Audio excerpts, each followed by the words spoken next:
Saudara-saudara, jumpa lagi dengan komentator gadungan di sini.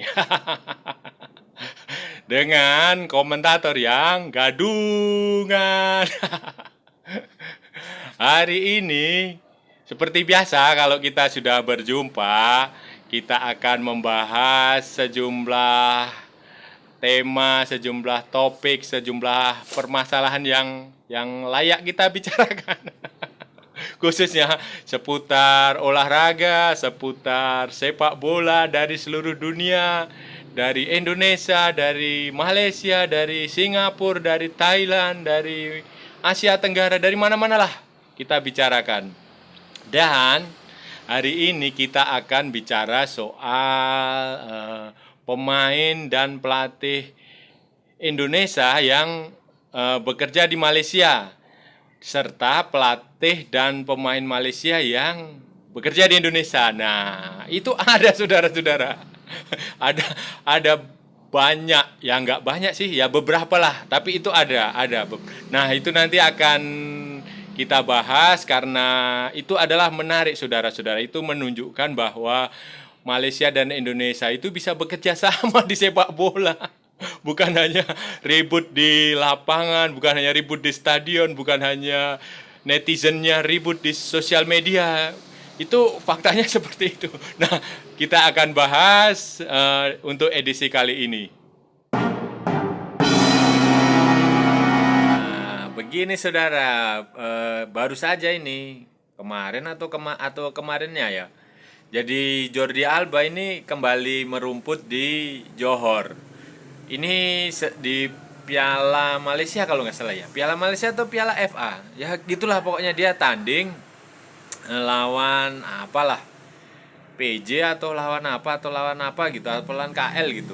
Pokoknya dia di piala itu dia tampil. Nah, ini jadi penampilan kedua Jordi Amat dengan seragam Johor Darul Taksim. Setelah sebelumnya waktu di Liga Champion Asia itu waktu lawan Urawa Red Diamonds di babak 16 besar atau di babak apalah, pokoknya di fase knockout itu yang kalah itu terbantai.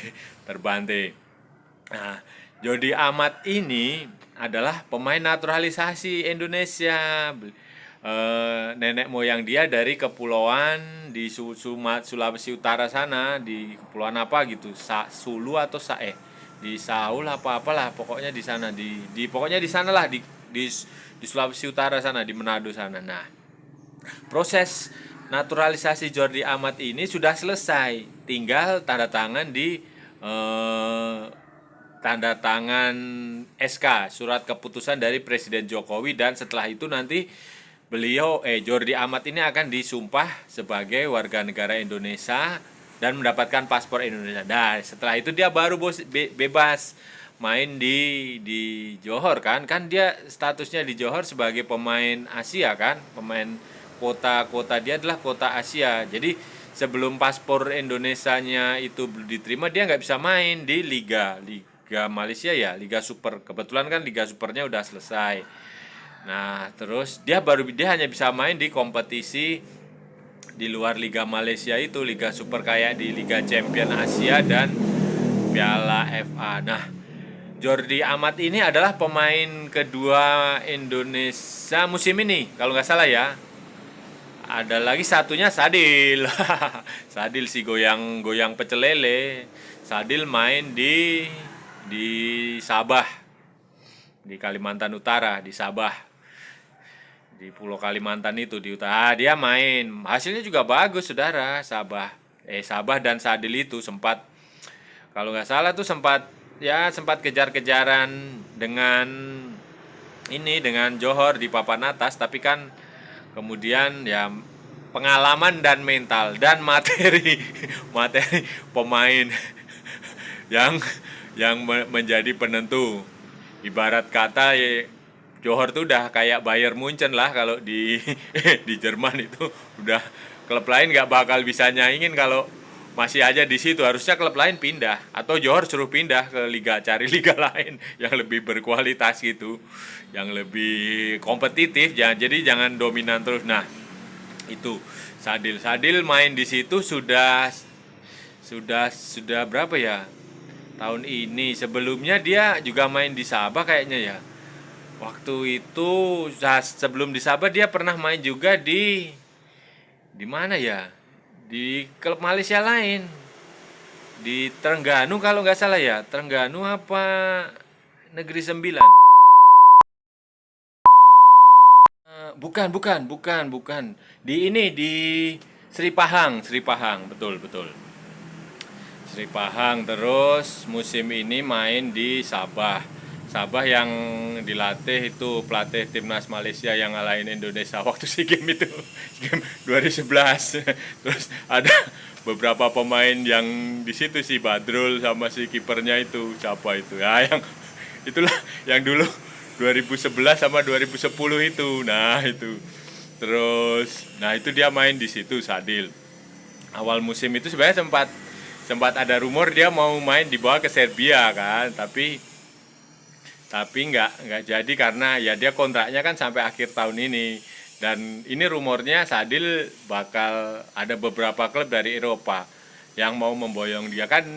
Begini saudara-saudara, jadi di Indonesia ini sekarang banyak pemain itu dia punya agen dari luar negeri. Si Dusan itu ada itu agennya yang bawa Egi sama Pitan ke Eropa. Nah itu jadi mereka menjadi ikut agensi-agensi Eropa gitu, tujuannya supaya main di luar negeri di Eropa. Nah, walaupun bukan di Eropa Barat kayak di Inggris atau di Spanyol, ya nggak masalah. Yang penting dia main di Eropa, di Polandia, di Slovakia, di Serbia, di Kroasia. Itu ada beberapa yang sempat ke sana, tapi kan ada lagi yang balik. Itu kan semua tergantung pemain itu, bagaimana dia mentalnya, kuat enggak, atau cara permainan dia bagus enggak, itu tergantung. Nah, ini Sadil ini kemungkinan dia setelah kontraknya dengan Sabah berakhir, kemungkinan dia akan pergi ke sana.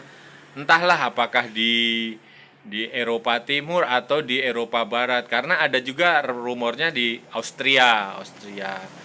Ya nggak masalah saudara-saudara, kalau yang penting itu dia main di Eropa. Eropa itu dia pusat sepak bola itu di situ. Jadi ketika pemain main di situ, walaupun itu di liga yang lebih rendah, bukan Liga Premier Inggris atau La Liga Spanyol atau Serie A atau Bundesliga, itu bagus secara mental. Dia akan terasah terasah secara kualitas, dia akan terdidik. Pokoknya main di luar negeri itu, di luar negara, di luar Indonesia itu bagus lah. Karena itu Indonesia punya banyak pemain yang memang sengaja main di luar negeri, walaupun cuma di Malaysia atau di mana ya, Thailand masih ada itu si siapa tuh, Yanto Basna itu masih di sana. Terus di Jepang walaupun di J-League 2 nggak masalah, atau di liga kayak Polandia, Slovakia, terus mana lagi ya, Bosnia ada pemain si Bosnia dimain di Bosnia, di Kroasia, di saya kayak gitu. Itu bagus, bagus, bagus. Nah, saudara, pemain-pemain Indonesia yang di Malaysia itu banyak, saudara-saudara, banyak sekali. Dari dulu sampai sekarang juga masih ada.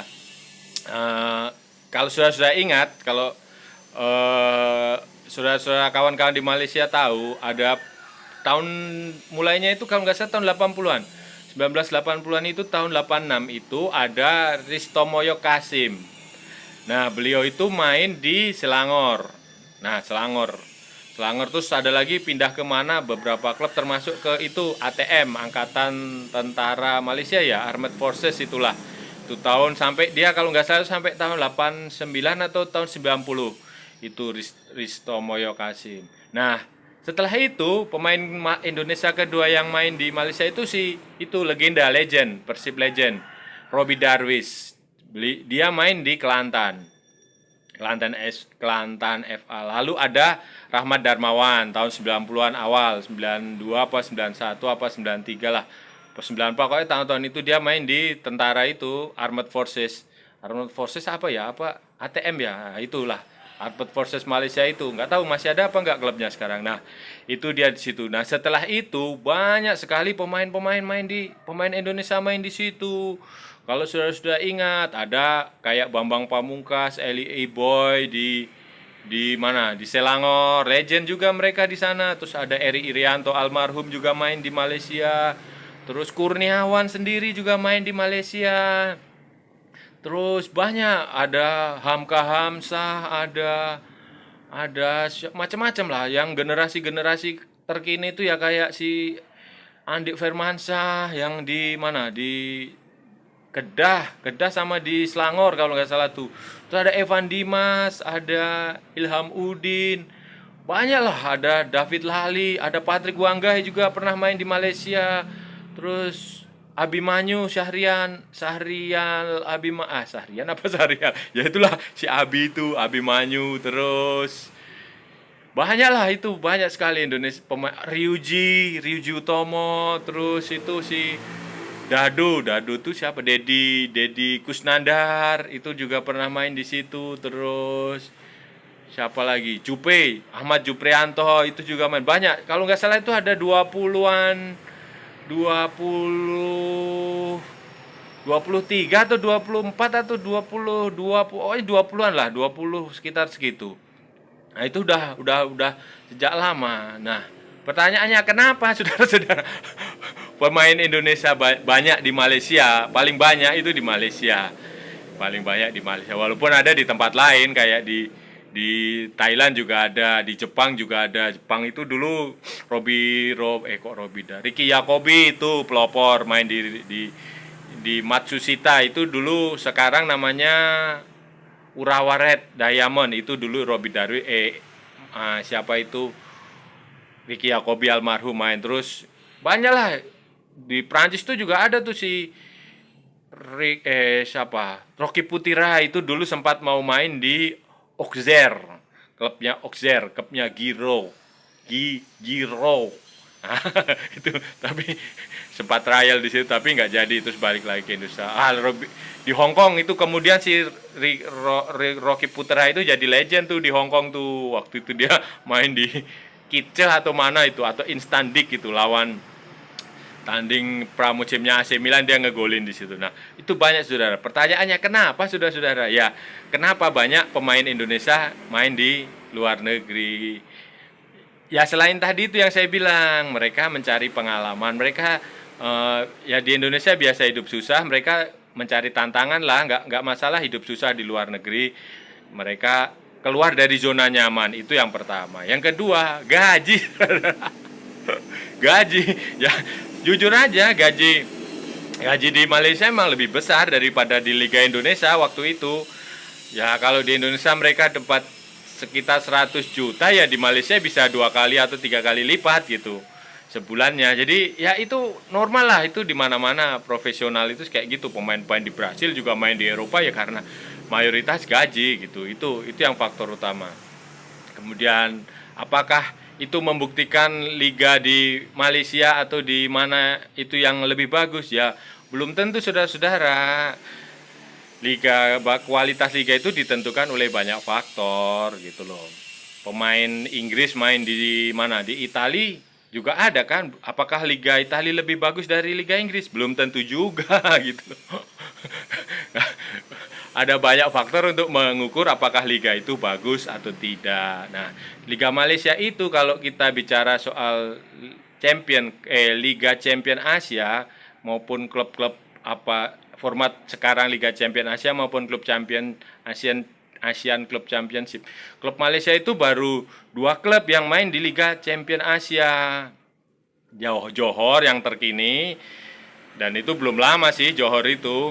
Terus sama dulu Selangor tahun 67 jadi runner up. Terus Indonesia itu di Liga Champion Asia itu udah banyak saudara-saudara, ada banyak klub, 9 klub atau berapa, udah dari tahun 2000 berapa lah, 2000 awal itu udah ngirim ke situ. Ya memang kenapa sekarang jatah klub Indonesia itu sedikit di Liga Champion Asia maupun di Piala AFC, itu karena imbas dari sanksi FIFA tahun 2015 kalau saudara ingat. Jadi itu pembekuan hampir setahun itu bikin semua aktivitas berhenti. Kan kalau klub itu untuk tampil di kompetisi Asia itu kan koefisien, nilai koefisien sebuah liga. Nah, nilai koefisien sebuah liga itu kan diukur dari selama beberapa waktu, 5 tahun kalau nggak salah. Jadi setelah pembekuan itu ya ibaratnya Indonesia mulai lagi dari nol. Jadi ya wajar-wajar aja kalau kita hanya ngirim beberapa wakil di AFC Cup, itu pun terpuruk. Nah, itu saudara-saudara. Jadi tidak ada korelasinya banyaknya pemain Indonesia main di situ dengan di sebuah liga dengan kualitas liga itu nggak ada. Ya yang paling faktor utama itu tadi duit.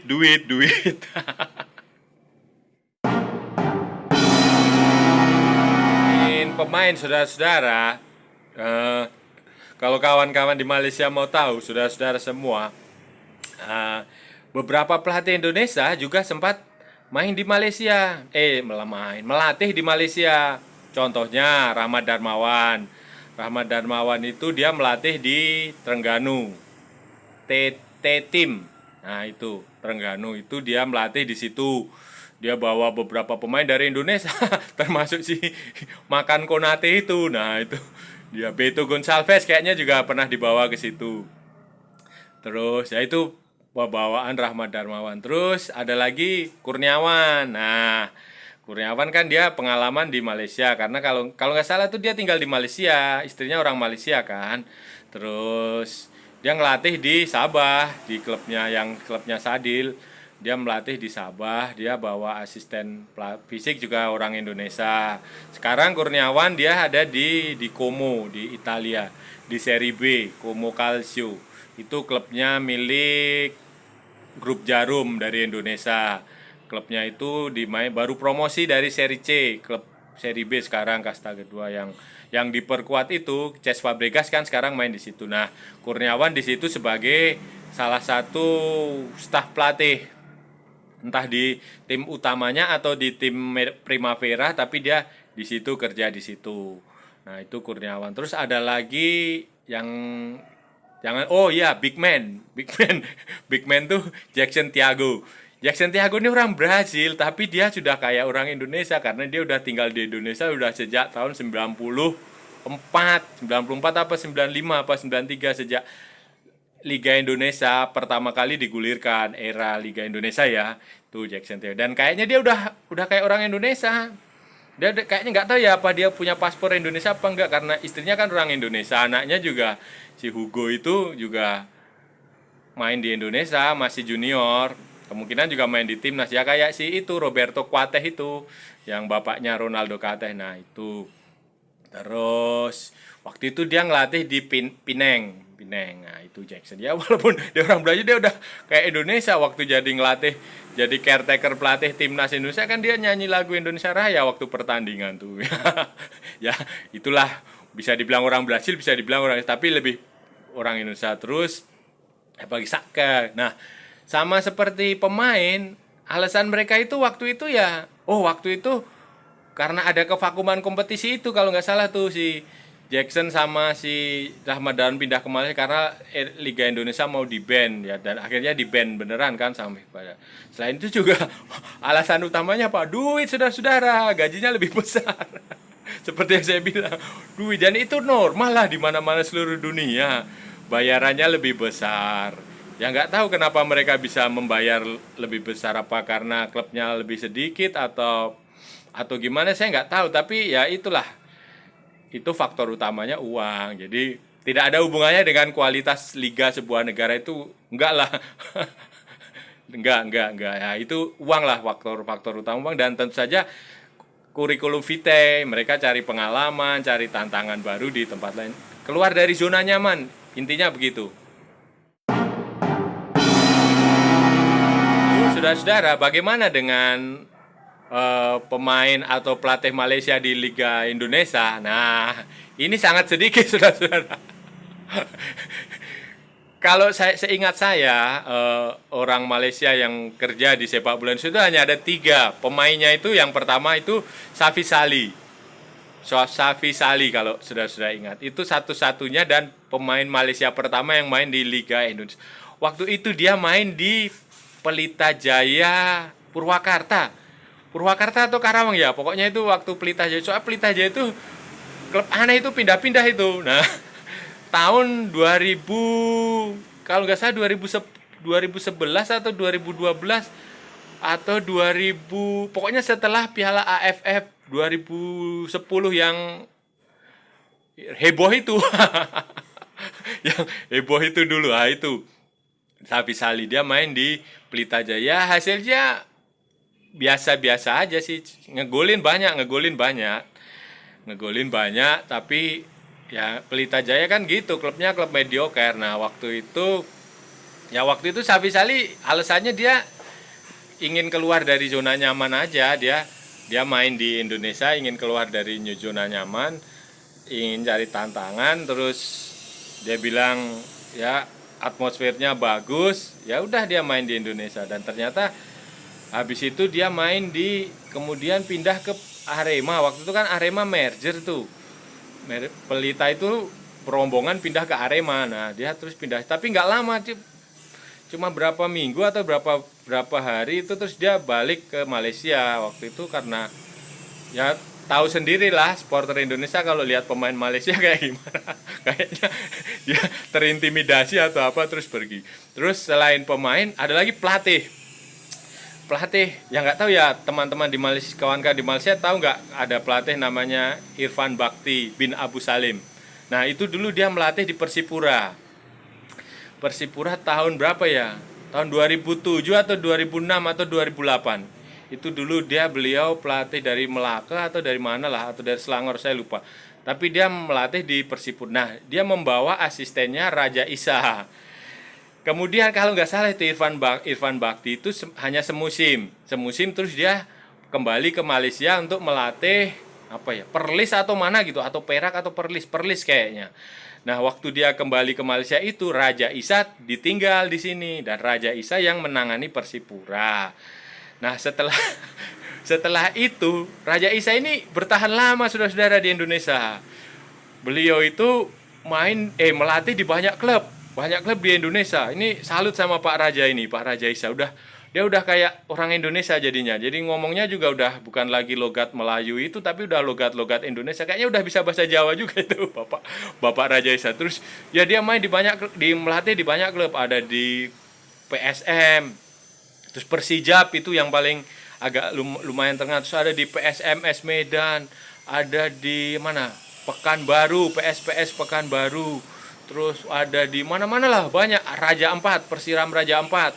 Almarhum Persiram Raja Ampat sekarang udah nggak ada. Itu dulu Raja Isa melatih di situ waktu zaman Indonesia Super League lah itu. Zaman-zaman segitu. Terus nah, sekarang beliau ini sudah nggak ada di Indonesia. Beliau melatih di Bangladesh. Klub Bangladesh di apalah itu namanya, di Liga Premier Bangladesh itu. Nah, itu beliau di situ. Itu salah satu pelatih Malaysia yang legend tuh di Indonesia tuh, itu udah terkenal. Kayaknya dia sejarah melatih di Malaysia nggak ada ya, mungkin asisten pelatih mungkin di Malaysia, cuma kebanyakan dia melatih di Indonesia. Jadi udah kayak orang Indonesia itu Bapak Raja Isa itu. Dan di Indonesia juga dia disambut baik sama supporter Indonesia, nggak melihat latar belakang dia dari Malaysia atau dari mana, enggak. Dia baik, legend lah Pak. Salut ya Pak ya, kalau Bapak nonton ini. salut. Nah, itu Raja Isa. Setelah itu nggak ada lagi, saudara-saudara, nggak ada lagi. Ya cuma ada 3 itu. Kebanyakan mereka mencari pengalaman dan tantangan. Mereka suka atmosfer di sepak bola Indonesia itu, khususnya supporter Indonesia yang supporter Indonesia itu udah kreatif sejak lama, saudara-saudara. Sejak era Liga Indonesia itu, yang kalau di Malaysia Ultras itu kan baru-baru tahun 2010-an ke atas ini, belum lama lah. Baru mungkin 10 tahun. Kalau Indonesia itu udah lama. Jadi kebanyakan di Indonesia itu mania. Jadi namanya mania, Aremania. Nah, itu kulturnya dari Amerika Latin, karena waktu itu yang memperkenalkan itu pemain-pemain Arema dari Chile. Makanya kan ada lagu yang itu, yo ayo Arema, gitu. Itu kan kayak ada lagu di Chile, Famos chilenos. Nah, kayak gitulah. Esta noche tenemos que ganar.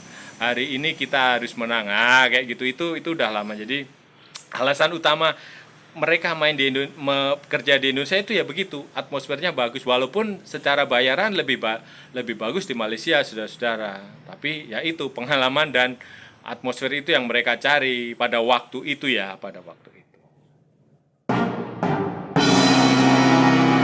Nah, saudara-saudara, kita sudah membahas panjang lebar tadi, kita udah bicara ya, banyak ya pemain Malaysia yang ada di Indonesia, pelatih Malaysia yang ada di Indonesia, pemain Indonesia yang ada di Malaysia, pelatih Indonesia yang Malaysia. Nah, itulah kita udah bahas. Ini kita nggak ada niat apa-apa selain hanya berbagi saja, saudara-saudara. Nggak ada kita mau menyombongkan apa, pamer apa, enggak lah. Kita ini sama saudara serumpun itu ya harusnya saling bekerja sama lah, maju bersama gitu loh. Kalau sepak bola Malaysia maju, sepak bola Indonesia maju, sepak bola ASEAN, Asia Tenggara maju, ya itu bagus kan, itu aja. Jadi makanya kita membahas hal ini nggak untuk membanding-bandingkan, enggak untuk melihat siapa yang lebih bagus, siapa yang tidak bagus, tidak. Ini hanya untuk sebagai ya informatif saja lah. Namanya juga komentator gadungan. Oke ya saudara-saudara ya, kalau ada salah-salah ya saya mohon maaf, tapi kalau itu sebuah kebenaran ya memang benar. Dan kita sambung di lain kesempatan. Jangan lupa like, share, and subscribe. Ikuti pula akun media sosial Komentator Gadungan ada di Facebook dan di Instagram. Dan sampai jumpa lagi. Salam olahraga dan merdeka.